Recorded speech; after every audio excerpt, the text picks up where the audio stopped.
Soybean আলুর তরকারিটা আদা রসুন বাটা আর টমেটো হলুদ লঙ্কা দিয়ে কষিয়ে করে নিয়েছি, অর্ধেকটা হয়ে গেছে।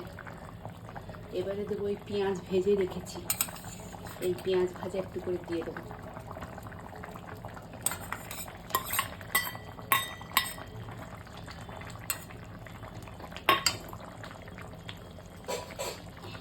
আর দেখুন এই যে ক্রিমি কোকোনাট মিল্ক পাউডার,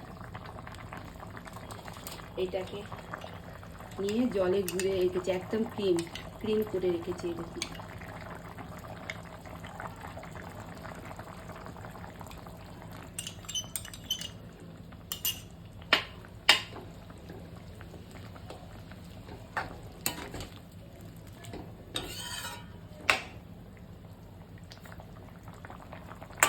হয়ে যাবে।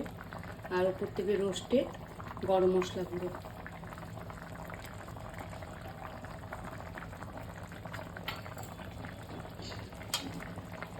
আর একটু ক্রিমি পাউডার দিয়ে দিই ওপর থেকে। কোকোনাট পাউডারটা দিয়ে করলে খেতে ভালো লাগে। এতে রসুন দু কোয়া রসুন থেতো করে ভেজেছি, কেন ওই ক্রিমি এই নারকেল পাউডারটা দেবো বলে।